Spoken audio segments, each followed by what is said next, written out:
प्यारे विद्यार्थियों, आज हम सहर्ष स्वीकारा है का दूसरा पार्ट बताने जा रहे हैं, जिसका काव्य सौंदर्य एवं भावार्थ। पार्ट 1 का भावार्थ एवं काव्य सौंदर्य हम बता चुके हैं। तो इससे पहले कि दूसरा पार्ट आप लोग पढ़ें, पहले पार्ट के लिए आई बटन दबाएं जो स्क्रीन पर डिस्प्ले हो रहा है। तो आगे देखते हैं। ममता के बादल की मडराती कोमलता। ममता प्रेम, अपनापन के बादल, ममता के बादल, प्रेम के बादल की मडराती मतलब चारों तरफ से घूमती हुई, कोमलता नरम, भीतर अंदर पीराती है, पीराने से तात्पर्य है पीड़ा देती है, दर्द देती है। कमज़ोर और अक्षम, कमज़ोर, अक्षम मतलब असमर्थ। कमज़ोर का अर्थ मालूम ही होगा। अब हो गई है आत्मा, हमारी आत्मा कमज़ोर और अक्षम हो गई है, क्षमताहीन हो गई है, असमर्थ हो गई है। छटपटाती मतलब बेचैन, छटपटाती मतलब बेचैन। छाती मतलब हृदय। को भवितव्यता मतलब होनी या भाग्य, डराती है। अब होनी हमारे हृदय को यह सोच करके कि आगे भविष्य क्या होगा, मेरा हृदय व्याकुल हो उठता है। बहलाती मैंने प्रसन्न करना, बहला करके आदमी प्रसन्न करता है बच्चों को। सहलाती पीड़ा कम करना। आत्मीयता, अपनत्व, बर्दाश्त, कह रहे अब बर्दाश्त नहीं हो रहा, सहा नहीं जा रहा है, नहीं होती है।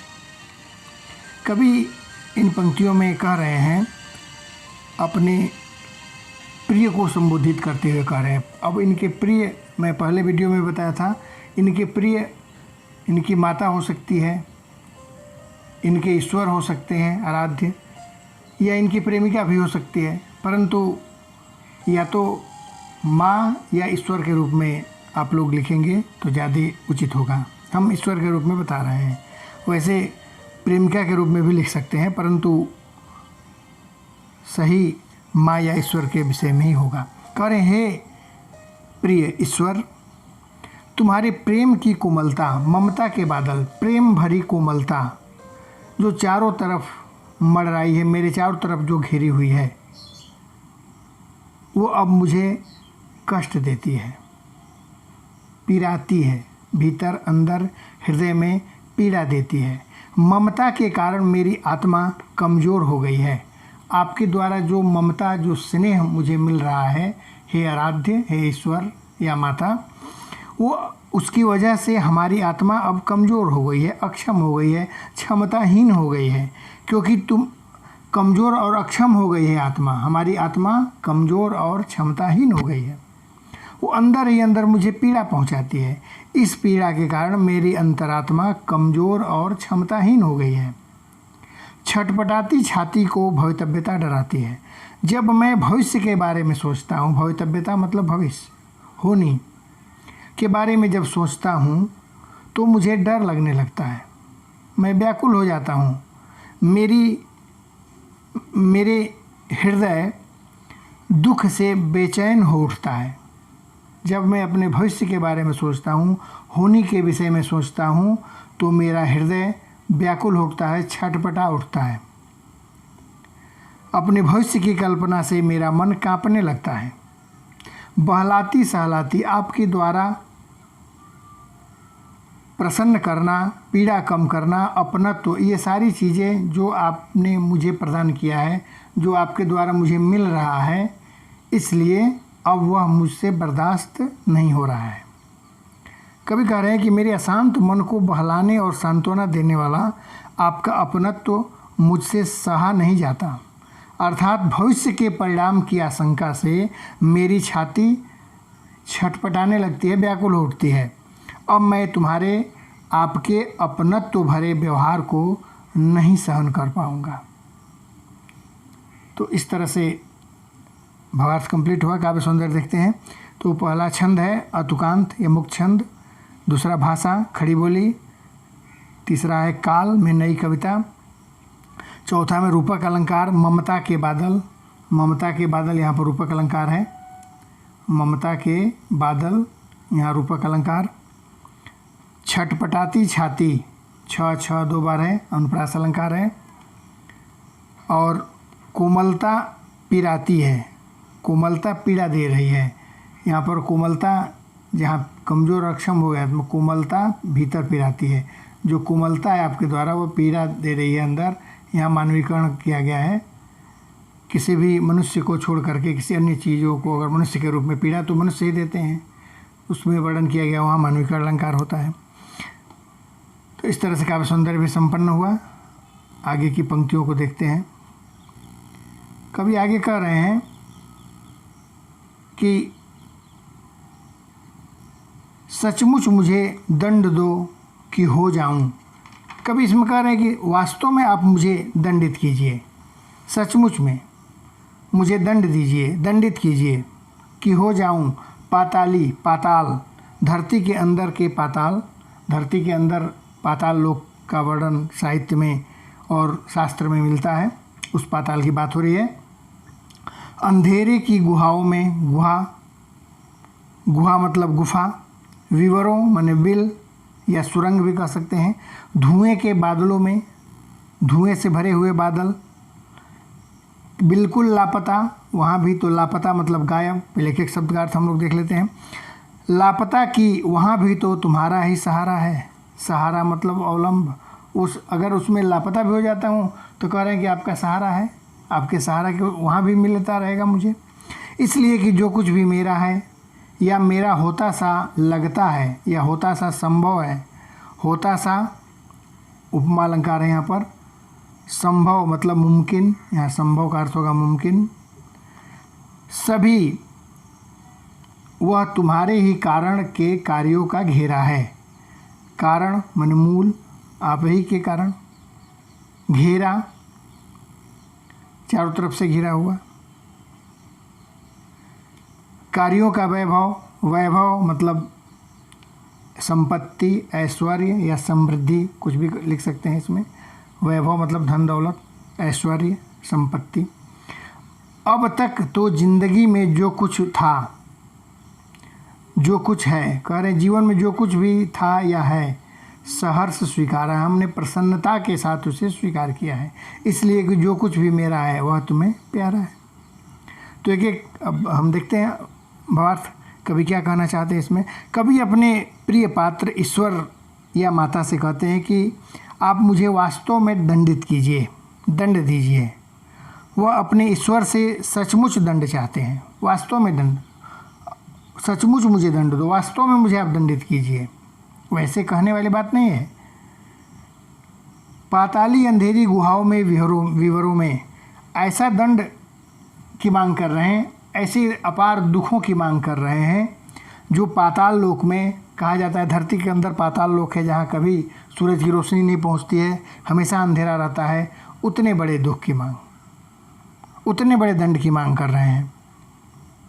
गुहाओं में, गुफाओं में, विवरों, विलों में, विल में, गुफा में और पाताल में कभी प्रकाश आने की संभावना नहीं होती है। अर्थात दूर दूर तक सुख के कहीं संसाधन दिखाई नहीं देते हैं। इतने बड़े दुख की मांग कर रहे हैं, इतने बड़े दंड की मांग कर रहे हैं अपने आराध्य से, अपने प्रिय से, अपने ईश्वर से। धुएं के बादलों में कभी आगे कह रहे हैं कि अंधेरी गुहाओं में, भयानक सुरंगों में या दम घोट देने वाले बादलों के धुओं में, जहाँ उनके प्रेम पात्र को उसका पता भी न चले। प्रेम के जो पात्र हैं ईश्वर को पता भी न चले, उस धुएं के बादलों में वो खो जाएं। अंधेरे में, दम घोट देने वाले धुएं के बादलों में, अंधेरे में, गुफाओं में, इस तरह से वो लापता हो जाए, बिल्कुल लापता, पता ही न चले उनके ईश्वर को, उनके आराध्य को, उनके प्रिय को, ये पता ही न चले कि वो कहाँ है। ऐसा दंड, ऐसे दुख की मांग कर रहे हैं कवि। लापता, फिर आगे कह रहे हैं कि लापता कि वहाँ भी तो तुम्हारा ही सहारा है। लापता मैं हो जाऊँगा तो वहाँ भी हे आराध्य देव ईश्वर, वहाँ भी तो आपका कहीं न कहीं सहारा रहेगा मुझे। पाताली गुफाओं में, धुएं के बादलों में भी तो आपका सहारा रहेगा। उस एकाकीपन, अकेलापन में भी कवि को ईश्वर या माँ की स्मृति का सहारा अवश्य रहेगा, कह रहे हैं कवि, वहाँ भी रहेगा। अर्थात उसकी यादें कवि की एकाकीपन को नष्ट कर उसे प्रसन्नचित्त रखेगी। अकेलापन का आभास नहीं होगा, वो उन्हें स्मरण रहेगा कि मेरे ईश्वर, मेरे आराध्य, मेरी माँ, उनको याद करके, उनको स्मरण करके वो प्रसन्न रहेंगे, ऐसा वो कह रहे हैं। इसलिए कि जो कुछ भी मेरा है, कहे कि जो कुछ भी मुझे मिला है या मेरा होता सा लगता है कि मुझे ये मिल जाएगा, प्राप्त हो जाएगा, या ऐसा उम्मीद है कि भविष्य में होने वाला है, वह सभी तुम्हारे ही कारण और कार्यों का घेरा है। हे ईश्वर, वो आपके कारण ही मिला हुआ है या आपके द्वारा ही मिलेगा भविष्य में। जो कुछ भी है मेरे पास, जो कुछ भी कार्यों का वैभव आपके द्वारा दिया गया ही, धन, संपदा, दौलत, सब कुछ आपके द्वारा ही प्राप्त किया हुआ है। कवि कहते हैं कि अभी तक उनका जीवन जिस रूप में है, उसका जो वर्तमान में उनका होता सा प्रतीत हो रहा है, वह सब कुछ उसके ईश्वर की प्रेरणा से ही है। कवि का सुख, दुख, हर्ष, विषाद, उन्नति, अवनति, जो भी कह सकते हैं, दुख, सुख, जो भी जीवन में मिला है, या धन, ऐश्वर्य, सुख, सब कुछ उसके ईश्वर के कार्यों का ही वैभव है। ईश्वर द्वारा ही प्रदान किया गया है, उनके प्रिय ईश्वर द्वारा ही वो प्रदान किया गया है उसके जीवन में। अब आगे क्या कर रहे हैं वैभव? अब तक तो ज़िंदगी में जो कुछ था या जो कुछ है, जो कुछ भी मेरे जीवन में था या जो कुछ जीवन में है, वर्तमान में जो है या भविष्य में जो था, वो सब हमने प्रसन्नता के साथ खुशी खुशी उसे स्वीकार किया है। जीवन में अब तक जो कुछ भी था, वर्तमान में जो कुछ भी है, सभी को कवि ने सहर्ष भाव से स्वीकार किया है। इसलिए कि जो कुछ भी मेरा है वह तुम्हें प्यारा है, इसलिए स्वीकार किए हैं क्योंकि उनके ईश्वर ने उन सभी को अपना माना है और मान करके ईश्वर ने ही, उनके आराध्य ने ही वो सब प्रदान किया है, इसलिए वह सभी उनके प्रिय हैं। वो सारे ईश्वर द्वारा जो कुछ भी मिला हुआ है जीवन में, वर्तमान में या भविष्य में, वो सब कुछ ईश्वर द्वारा दिया गया है, इसलिए वह उन्हें प्रिय है। उन्हें अस्वीकार करना कवि के लिए संभव है ही नहीं, बल्कि प्रसन्नता के साथ स्वीकार करते हैं। भाव यह है कि कवि अपने जीवन की प्रत्येक स्थिति को, जीवन के हर स्थिति, हर क्षण को, हर विपरीत परिस्थिति, अनुकूल परिस्थिति, दोनों परिस्थितियों को, किसी भी तरह की परिस्थिति कह सकते हैं, सहर्ष भाव से वो स्वीकार करते हैं जो ईश्वर ने उन्हें प्रदान किया है। तो काव्य सौंदर्य हम देखते हैं। छंद में जैसे हमने बताया था, अतुकांत, भाषा सरल, काल नई कविता। नेक्स्ट पॉइंट होगा अनुप्रास, सहर्ष स्वीकारा है, सहर्ष स्वीकारा है, यहाँ सौ दो बार है, अनुप्रास अलंकार है। उपमा में होता सा जो कुछ भी उनको मिला है, होता सा यहाँ पर उपमा अलंकार है। लापता कि वहाँ भी तो तुम्हारा ही सहारा है, लापता कि वहाँ भी तो तुम्हारा ही सहारा, लापता भी हो रहे हैं और सहारा भी पा रहे हैं, इसलिए यहाँ विरोधाभास अलंकार है यहाँ पर। इसके बाद नेक्स्ट पॉइंट में लिखेंगे कवि की मानसिकता का मार्मिक वर्णन किया गया है। किस तरह की उनकी मानसिकता है।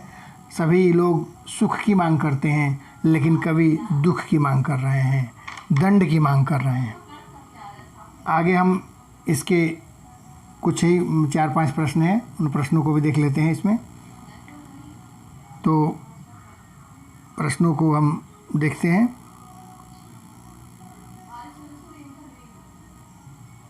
पहला प्रश्न है, टिप्पणी कीजिए, गर्बीली गरीबी, भीतर की सरिता, बहलाती सहलाती आत्मीयता, ममता के बादल, इस पर टिप्पणी करना है।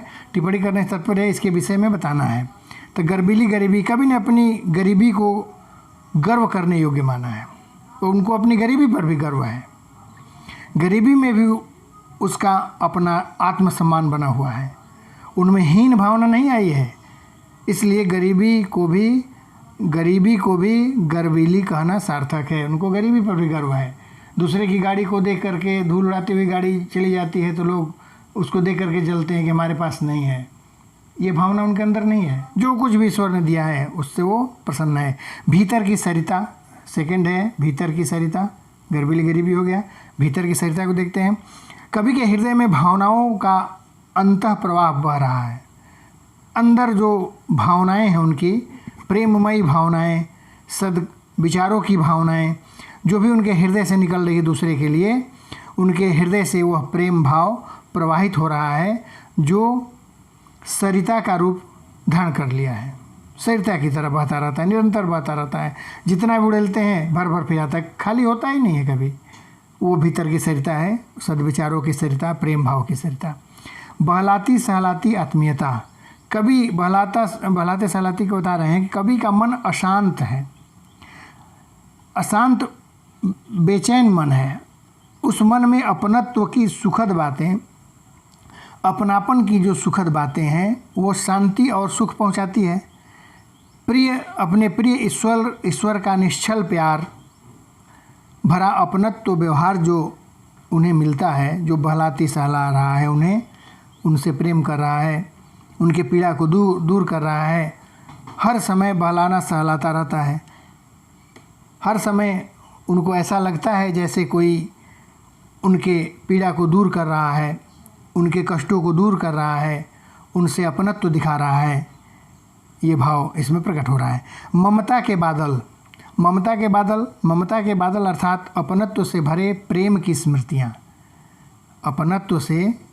अपनापन से भरे जो प्रेम की यादें हैं उसको ममता के बादल कहें। जो बादल जो चारों तरफ से घिर जाता है, तो प्रेम के बादल, स्नेह के बादल चारों तरफ उनके घिरा हुआ है।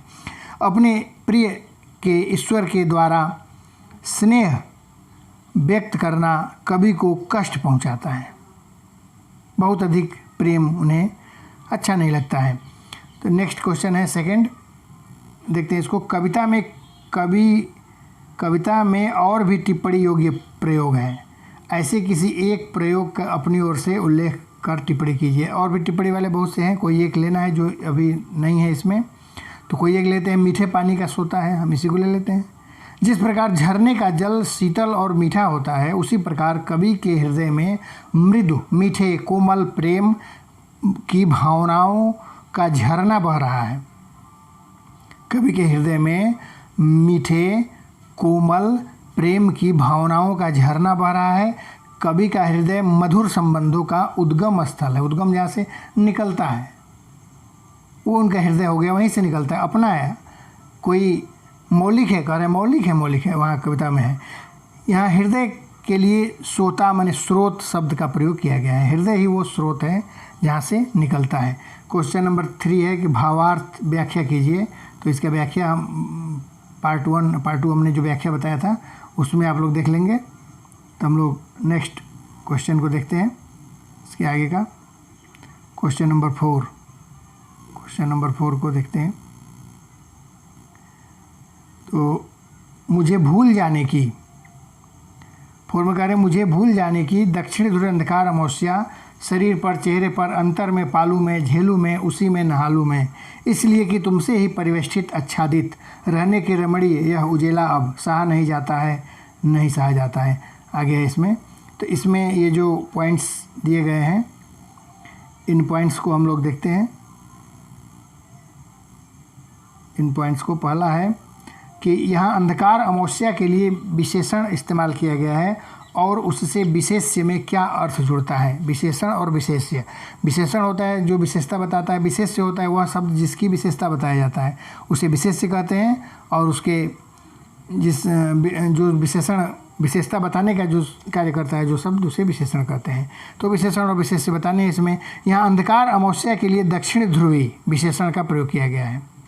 इसमें विशेष्य में अर्थ जुड़ता है अत्यंत लंबा और घोर अंधकार, जो 6 महीने का दिन रात जहाँ पर होता है उस तरह के बड़ा और भयंकर बताने के लिए, घनघोर बताने के लिए प्रयोग किया गया है। नेक्स्ट है कवि ने व्यक्तिगत संदर्भ में कवि ने व्यक्तिगत संदर्भ में किस स्थिति को अमावस्या कहा है?